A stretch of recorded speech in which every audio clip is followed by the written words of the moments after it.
Welcome back to Vindictus for Idiots.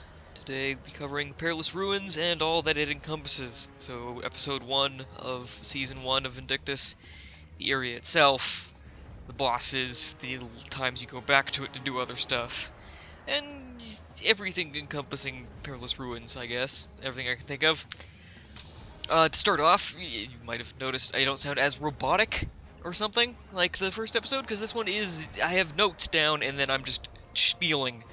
Just going with it, instead of reading off an exact script. So I hope it feels more fluid, and this has nothing to do with Vindictus right now, so I'm probably boring you, so we'll get straight to the actual points about Perilous Ruins, and try to make more bad jokes that nobody will laugh at, because that's what you're here for.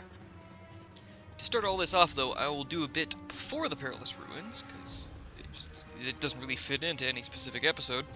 The beginning of the game. So, at the beginning, just flat out starts with a giant spider attacking a bell tower because it's gone crazy. It used to be the town's guardian. That's little bits of information that don't really matter right now, but will later. And you are the new guy or girl that shows up to stop it, and you are part of the mercenary crew. I think technically you're part of them. I'm not sure. You definitely are part of them like immediately after, but you're just the new rookie, I guess, for this mission.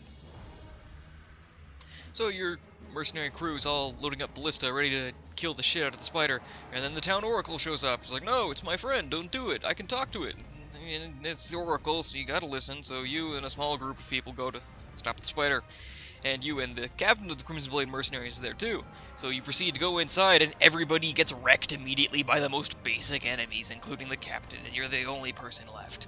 So you gotta fight your way up the tower with the oracle with you to get to the spider so they can talk to it and stop it from its rampage. It doesn't work out that well. Long story short, the spider goes splat. And then you're to town, and you do the character creation, and you make your character. And despite having single-handedly fought off the giant spider, you are still the new rookie in town. Mercenary captain gets wrecked by a weak little gnoll with a bow. And, you solo a giant spider, but you're the rookie. You're the new guy. Or girl. You're the new person. Amazing. And the majority, or pretty much all, of Season 1, Episode 1 takes place in the Perilous Ruins, which is as typical as any ruins in any RPG, action game, MMO. A lot of genres, but it's just a basic ruins. It's really not that amazing or different. So, being an MMO, and you being level 1, you're sent off to the training site to fight woodmen. They're just wood golems. They're reskins of the basic enemy, because when this content came out, the game was new and there was very little diversity and stuff.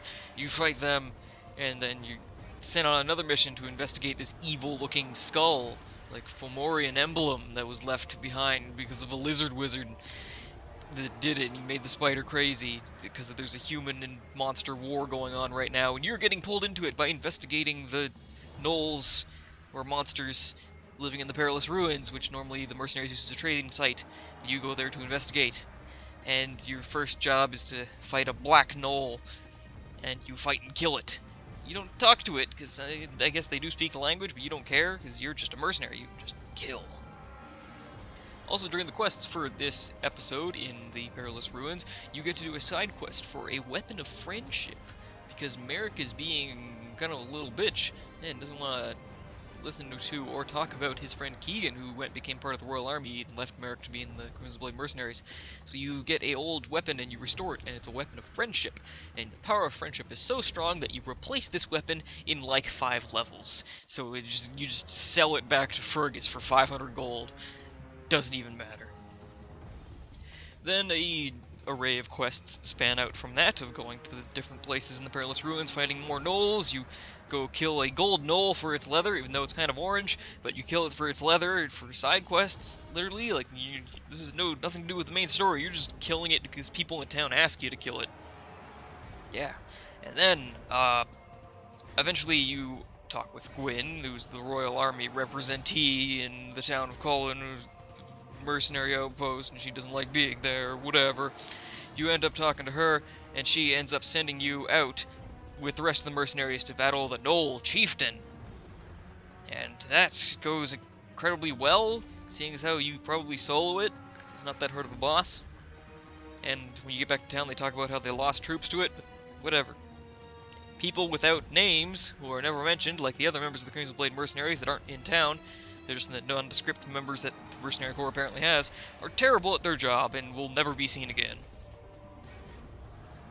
And also later you find out that the Gnoll Chieftain you fought and killed, quote-unquote, was leading the Gnolls away from the human-monster war because they didn't want a part of that.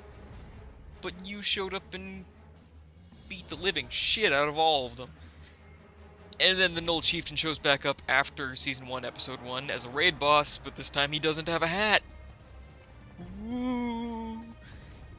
Honestly, he's a lot harder than the first time you fight him, but you have a much bigger party of people if you party up with people, so it should even out in your book. Evens out in my book.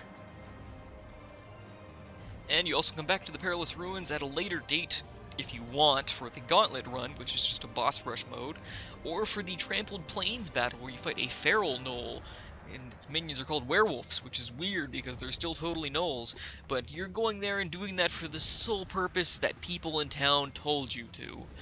Nothing to do with the main story, just all about you going there and killing something, because some chick in town is like, oh, go kill this gnoll, go to this area.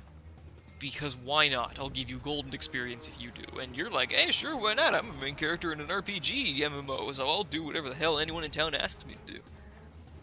And I guess that's the gist of Season 1, Episode 1, and the Perilous Ruins as a whole. Just killing gnolls, killing more gnolls, and killing a few more gnolls here and there. But after that, you move to Hollowfrost Hollow, which I will talk about in the next video, so there should be a link here on the screen going on. It won't link to anything until I have the episode out, but you come back to this video and click that link if you really want to do that. But here it'll be to Hollowfrost Hollow, so Season 1, Episode 2. Some cold-ass caves full of kobolds, and you fight a really big bear.